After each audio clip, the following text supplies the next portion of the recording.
Va ora in onda Liberamente, variazioni e scorribande con Giovanni Sallusti. Eccomi qua.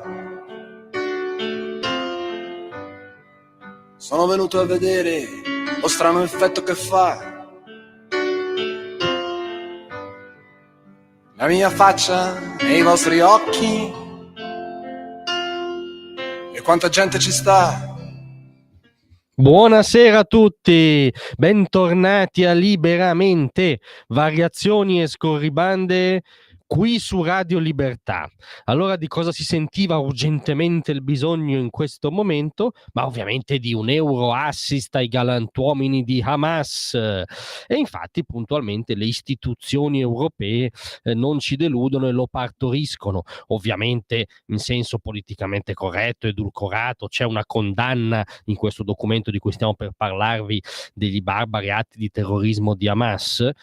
Ci mancherebbe, direte voi, ma alcune cose che sembrano scontate oggi come oggi non lo sono, ma sta di fatto che la sostanza di quello che è accaduto all'Europarlamento non può non suonare come un assist a chi oggi ha in mano purtroppo le sorti dei territori palestinesi, della popolazione palestinese, cioè i suddetti sgozzatori coranici. La notizia, anzitutto, il Parlamento europeo ha approvato con 305 voti a favore, 151 contrari e 122 astenuti una risoluzione comune presentata da Verdi, Socialisti e Liberali. Ora che quello che andrò a illustrarvi sia presentato da un gruppo che si presenta come liberale, dall'idea veramente dello stato ossimorico dei nostri tempi, risoluzione intitolata formalmente sulla crisi umanitaria a Gaza.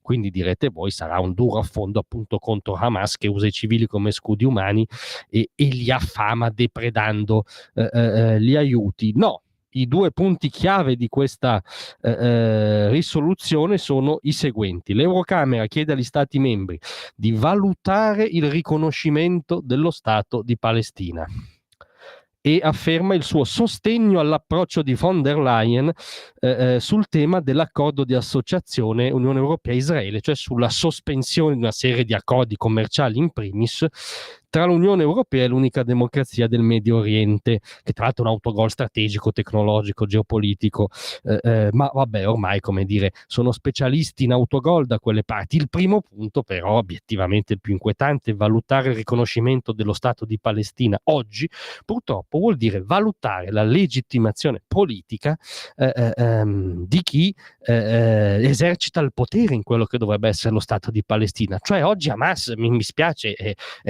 anch'io vorrei che non fosse così, ma è così. E attenzione, non è una nostra fissa che è così, sono gli stessi sgherri di Hamas a dirlo, perché quando un mesetto fa più o meno una serie di leader europei importanti e tutti in balia di questo masochismo culturale, da Starmer a Macron, dichiararono l'intenzione di riconoscere lo Stato di Palestina, uno dei principali leader di Hamas tenne un discorso solenne per l'occasione a una TV araba, dove disse: l'iniziativa di diversi paesi di riconoscere uno Stato palestinese è uno dei frutti del 7 ottobre. Quindi loro, non Radio Libertà dei beceri faziosi ultrafilo israeliani o supposti tali, ma Hamas ci dice che oggi riconoscere lo Stato di Palestina vuol dire soddisfare uno degli obiettivi che Hamas si era imposta con la carneficina e il pogrom del 7 ottobre. Ve l'hanno detto loro. E quindi questa risoluzione oggi chiede all'Eurocamera di valutare di soddisfare uno degli obiettivi delle canaglie nazi islamiche, perché l'hanno detto loro. Non so se, come dire, se serva qualcos'altro per rendersi conto del masochismo geopolitico, culturale, logico che si aggira in quelle aule.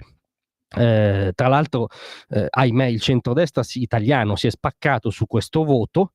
La Lega per fortuna ha votato contro, ed è un'ottima notizia. Fratelli d'Italia si è astenuto, non ha votato a favore, anche se spesso valuta l'astensione, diciamo, Fratelli d'Italia su alcuni snodi. Forza Italia ha votato a favore. L'unico commento politico all'altezza che mi viene di questo voto a favore di Forza Italia è: bah, grazie a tutti, a domattina.